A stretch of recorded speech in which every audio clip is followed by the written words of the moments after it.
ವಿಚಾರದಲ್ಲಿ ನಿಮಗೆ bottom of the deck ಬಂದಿರುವಂತಹದ್ದು ಇಂಪ್ರೆಸ್ ಕಾರ್ಡ್ ಬಂದಿದೆ. ಸೊ ಇಂಪ್ರೆಸ್ ಕಾರ್ಡ್ ಏನನ್ನು ರೆಪ್ರೆಸೆಂಟ್ ಮಾಡುತ್ತೆ? ಕೆಲವೊಂದು ರೀತಿಯ ನಿಮ್ಮ ಲವ್ ಲೈಫಿನ ವಿಚಾರದಲ್ಲಿ ಶಾಂತವಾಗಿರ್ಬೇಕು, ಸಮಾಧಾನವಾಗಿರ್ಬೇಕು, ಒಂದು ಪ್ರೀತಿ ಇರಬೇಕು ಅನ್ನುವಂತಹದ್ದು, ಮತ್ತೆ ಒಂದು ಸ್ಟೇಬಲ್ ಆಗಿರ್ಬೇಕು ಅನ್ನುವಂತಹ ರೀತಿಯಲ್ಲಿ ನೀವು ಆಲೋಚನೆಯನ್ನು ಮಾಡ್ತಾ ಇರುವಂತಹದ್ದು ಬಾಟಮ್ ಆಫ್ ದ ಡಕ್ ಅಲ್ಲಿ ರೆಪ್ರೆಸೆಂಟ್ ಆಗ್ತದೆ. ಲೈಫಿನ ವಿಚಾರದಲ್ಲಿ ನೀವು ಪಾಸ್ಟಿನಲ್ಲಿ ಕೆಲವೊಂದು ರೀತಿಯ ಕೆಲವೊಬ್ಬರಿಗೆ ಸೋಲ್ಮೇಟ್ ಕನೆಕ್ಷನ್ ಅನ್ನ ರೆಪ್ರೆಸೆಂಟ್ ಮಾಡ್ತಾ ಇದೆ ಕೆಲವೊಬ್ಬರಿಗೆ. ಓಕೆನಾ? ನಿಮ್ಮ ಪ್ರೀತಿಯಲ್ಲಿ ಒಂದು ರೀತಿಯ ಬಾಂಡೇಜ್ ಇರುವಂತಹದ್ದು ರೆಪ್ರೆಸೆಂಟ್ ಆಗ್ತಾ ಇದೆ. ಹಾರ್ಮೋನಿಗಳು ಇರುವಂತಹದ್ದು ರೆಪ್ರೆಸೆಂಟ್ ಆಗ್ತದೆ ಕೆಲವೊಬ್ಬರಿಗೆ. ಓಕೆನಾ? ಮತ್ತೆ ಕೆಲವೊಬ್ಬರಿಗೆ ನಿಮ್ಮ ಲವ್ ಲೈಫ್ ನ ವಿಚಾರದಲ್ಲಿ ಥರ್ಡ್ ಪಾರ್ಟಿ ಸಿಚುಯೇಷನ್ ಅನ್ನ ರೆಪ್ರೆಸೆಂಟ್ ಆಗ್ತಾ ಇದೆ. ಓಕೆನಾ? ಥರ್ಡ್ ಪಾರ್ಟಿ ಸಿಚುಯೇಷನ್ಸ್ ಅನ್ನ ರೆಪ್ರೆಸೆಂಟ್ ಮಾಡ್ತದೆ ನಿಯರ್ ಪಾಸ್ಟಿನಲ್ಲಿ ನಿಮಗೆ. ನೆಕ್ಸ್ಟ್ ಕಾರ್ಡ್ ಬಂದಿರುವಂತಹದ್ದು ಪೇಜ್ ಆಫ್ ಸೋರ್ಟ್ಸ್ ಬಂದಿದೆ. ಥರ್ಡ್ ಕಾರ್ಡ್ ಬಂದಿರುವಂತಹದ್ದು ಯಾವುದು? ನಿಮಗೆ ಪೇಜ್ ಆಫ್ ಸೋರ್ಟ್ಸ್ ಬಂದಿದೆ. ಸೊ ಕ್ಯೂರಿಯಾಸಿಟಿ ಇದ್ದಂತಹ, ನಿಮ್ಮ ಲವ್ ಲೈಫಿನ ವಿಚಾರದಲ್ಲಿ ಒಂದು ಕ್ಯೂರಿಯಾಸಿಟಿ ಇದ್ದಂತಹ, ಒಂದು ರೀತಿಯ ಬಾಂಡೇಜ್ ಇದ್ದಂತಹ, ಸ್ವಲ್ಪ ನೀವು ಮಾತಾಡಿರುವಂತಹ ಸಾಧ್ಯತೆಗಳು ರೀಸೆಂಟ್ ಪಾಸ್ಟ್ ನಲ್ಲಿ ರೆಪ್ರೆಸೆಂಟ್ ಆಗ್ತಾ ಇದೆ. ಸೊ ನಿಮ್ಮ ಲವ್ ಲೈಫಿನ ವಿಚಾರವಾಗಿ ಒಂದು ರೀತಿಯ ಬಾಂಡೇಜ್ ಇರುವಂತಹದ್ದು, ನೀವು ಕೆಲವೊಬ್ಬರಿಗೆ ಥರ್ಡ್ ಪಾರ್ಟಿ ಸಿಚುಯೇಷನ್ ಮತ್ತೆ ಕೆಲವೊಬ್ಬರಿಗೆ ಸೋಲ್ಮೇಟ್ ಕನೆಕ್ಷನ್ ಅನ್ನ ರೆಪ್ರೆಸೆಂಟ್ ಮಾಡ್ತಾ ಇದೆ. ಮತ್ತೆ ನಿಮ್ಮ ಲವ್ ಲೈಫಿನ ವಿಚಾರದಲ್ಲಿ ನೀವು ಮಾತಾಡಿರುವಂತಹದ್ದು ಕೂಡ ಕೆಲವೊಂದು ರೀತಿಯ ಮಾತುಕತೆಗಳು ಆಡಿರುವಂತಹದ್ದು, ಹೊಸ ಐಡಿಯಾಗಳನ್ನ ಮಾಡಿರುವಂತಹದ್ದು ಇಲ್ಲಿ ರೆಪ್ರೆಸೆಂಟ್ ಆಗ್ತದೆ. ಮೇ ಬಿ ನೀವು ಫ್ರೆಂಡ್ಸ್ ಗಳ ಮೂಲಕ ನೀವು ನಿಮ್ಮ ಪರ್ಸನ್ ಅನ್ನ ಭೇಟಿಯಾಗಿರಬಹುದು. ಯಾವುದೋ ಕೆಲವೊಂದು ಫಂಕ್ಷನ್ ಗಳಲ್ಲಿ ನೀವು ನಿಮ್ಮ ಪರ್ಸನ್ ಅನ್ನ ಭೇಟಿಯಾಗಿರುವಂತಹ ಸಾಧ್ಯತೆಗಳು ಇದೆ ಅನ್ನೋದನ್ನ ನಿಮ್ಮ ಪಾಸ್ಟ್ ನಲ್ಲಿ ರೆಪ್ರೆಸೆಂಟ್ ಮಾಡ್ತಾ ಇದೆ. ನೆಕ್ಸ್ಟ್, ಅಟ್ ಪ್ರೆಸೆಂಟ್ ನಲ್ಲಿ ಯಾಕೋ ನಿಮ್ಮ ಲವ್ ಲೈಫಿನ ವಿಚಾರದಲ್ಲಿ ಫೀಲಿಂಗ್ ಲೆಫ್ಟ್ ಔಟ್ ಆಗಿರುವಂತಹ ಸಾಧ್ಯತೆಗಳು ರೆಪ್ರೆಸೆಂಟ್ ಆಗ್ತಾ ಇದೆ. ಅಟ್ ಪ್ರೆಸೆಂಟ್ ನಲ್ಲಿ ಯಾಕೋ ಕೆಲವೊಂದು ರೀತಿಯ ಚಿಂತೆಗಳಿರುವಂತಹದ್ದು, ವರೀಸ್ಗಳಿರುವಂತಹದ್ದು, ಬೇಜಾರಿನಲ್ಲಿ ನಿಮ್ಮ ಲವ್ ಲೈಫಿನ ವಿಚಾರದಲ್ಲಿ ಇರುವಂತಹದ್ದು ರೆಪ್ರೆಸೆಂಟ್ ಆಗ್ತಾ ಇದೆ. ಯಾಕೆ ಅಂದ್ರೆ ನಿಮ್ಮ ಲವ್ ಲೈಫಿನ ವಿಚಾರವಾಗಿ ಕೆಲವೊಂದು ರೀತಿಯ ಬದಲಾವಣೆಗಳಾಗ್ತಾ ಇರುವಂತಹದ್ದು ರೆಪ್ರೆಸೆಂಟ್ ಆಗ್ತಾ ಇದೆ. ಯಾಕೋ ಕೆಲವೊಂದು ಚೇಂಜಸ್ಗಳಾಗ್ತಾ ಇರೋದ್ರಿಂದ ನೀವು ಬೇಜಾರಿನಲ್ಲಿ ಇರುವಂತಹದ್ದು.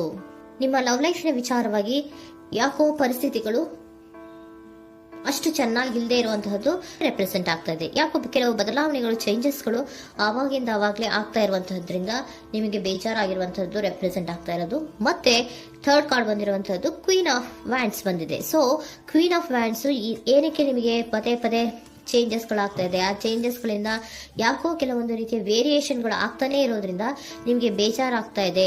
ಸೊ ಅದಕ್ಕೋಸ್ಕರ ನೀವೇನ್ ಮಾಡ್ತೀರಾ? ಬಹಳ ಧೈರ್ಯವಾಗಿ ಕೆಲವೊಂದು ನಿರ್ಣಯಗಳನ್ನ ಮಾಡುವಂತಹ ಸಾಧ್ಯತೆಗಳು ಅಟ್ ಪ್ರೆಸೆಂಟ್ ನಲ್ಲಿ ರೆಪ್ರೆಸೆಂಟ್ ಆಗ್ತಾ ಇದೆ. ಬಹಳಷ್ಟು ಧೈರ್ಯದಿಂದ ಇಂಡಿಪೆಂಡೆಂಟ್ ಆಗಿ ಕೆಲವೊಂದು ನಿರ್ಣಯಗಳನ್ನ ಮಾಡಬೇಕು ಅನ್ನುವಂತಹ ಆಲೋಚನೆಗಳನ್ನ ಮಾಡ್ತಾ ಇರುವಂತಹದ್ದು ರೆಪ್ರೆಸೆಂಟ್ ಆಗ್ತಾ ಇದೆ. ಯಾಕೆ ಅಂದ್ರೆ ಆವಾಗಿನ ಅವಾಗೆ ನಿಮ್ಮ ಲವ್ ಲೈಫಿನ ವಿಚಾರದಲ್ಲಿ ತುಂಬಾ ಏರುಪೇರುಗಳಾಗ್ತಾ ಇರೋದ್ರಿಂದ ಆ ವಿಚಾರದಲ್ಲಿ ಸ್ವಲ್ಪ ಬೇಜಾರುಗಳು ಇರುವಂತಹದ್ದು ರೆಪ್ರೆಸೆಂಟ್ ಆಗ್ತದೆ. ಇನ್ ಇಮಿಡಿಯೇಟ್ ಫ್ಯೂಚರಿನಲ್ಲಿ ಯಾಕೋ ನೀವು ಕೆಲವೊಂದು ವಿಚಾರಗಳಲ್ಲಿ ನೋಡಿ ಆತಂಕ ಪಡ್ತಾ ಇರುವಂತಹ, ಎಗೇನ್ ಬೇಜಾರನ್ನ ಪಡ್ತಾ ಇರುವಂತಹದ್ದು, ನಿದ್ರಾಹೀನತೆಯನ್ನ ಮಾಡ್ಕೋತಾ ಇರುವಂತಹದ್ದು, ಸ್ಟ್ರೆಸ್ಸಿನಲ್ಲಿ ಇರುವಂತಹದ್ದು ರೆಪ್ರೆಸೆಂಟ್ ಆಗ್ತಾ ಇದೆ. ಕೆಲವೊಂದು ನಿರ್ಣಯಗಳನ್ನು ತಗೊಳ್ಳುವಂತಹ ಸ್ಟ್ರೆಸ್ಗಳಲ್ಲಿ ಇರುವಂತಹದ್ದು ಕೆಲವೊಬ್ಬರಿಗೆ ಯಾಕೋ ಇಮಿಡಿಯೇಟ್ ಫ್ಯೂಚರ್ ನಲ್ಲಿ ಕೂಡ ರೆಪ್ರೆಸೆಂಟ್ ಆಗ್ತಾ ಇದೆ. ಆದ್ರೆ ಫ್ಯೂಚರ್ ನಲ್ಲಿ ನೀವು ಏನ್ ಮಾಡ್ಬೇಕಾಗಿತ್ತು? ಸೊ ಕ್ವಿಕ್ ಥಿಂಕಿಂಗ್ ಅನ್ನ ಮಾಡ್ಬೇಕಾಗಿತ್ತು. ಕೆಲವು ವಿಚಾರಗಳ ಬಗ್ಗೆ ನೀವು ಫೋಕಸ್ ಅನ್ನ ಮಾಡ್ಬೇಕಾಗಿತ್ತು. ಏನಾಗ್ತಾ ಇದೆ ನಮ್ಮ ಲವ್ ಲೈಫಿನ ವಿಚಾರದಲ್ಲಿ ಅನ್ನೋದನ್ನ ಫೋಕಸ್ ಅನ್ನ ಮಾಡಿದ್ರೆ ನಿಮ್ಮ ಲವ್ ಲೈಫಿನ ವಿಚಾರದಲ್ಲಿ ಕೆಲವೊಂದು ರೀತಿಯ ಫುಲ್ಫಿಲ್ಮೆಂಟ್ಗಳು, ಸಮಾಧಾನಗಳು, ಖುಷಿಗಳು ಇರುತ್ತೆ.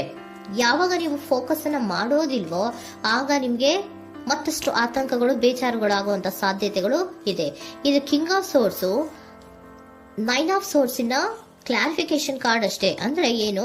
ನೀವು ಕೆಲವೊಂದು ವಿಚಾರಗಳಲ್ಲಿ ಫೋಕಸ್ ಅನ್ನ ಮಾಡಬೇಕು. ಲವ್ ಲೈಫಿನ ವಿಚಾರಗಳಲ್ಲಿ ಫೋಕಸ್ ಅನ್ನ ಮಾಡಿ ಕೆಲವೊಂದು ರೀತಿಯ ಆಕ್ಷನ್ಸ್ ಗಳನ್ನ ತಗೊಂಡ್ರೆ ಫುಲ್ಫಿಲ್ಮೆಂಟ್ ಗಳಾಗುವಂತಹ, ಸಮಾಧಾನಗಳಾಗುವಂತಹ, ಖುಷಿಗಳಾಗುವಂತಹ ಸಾಧ್ಯತೆಗಳು ಇದೆ.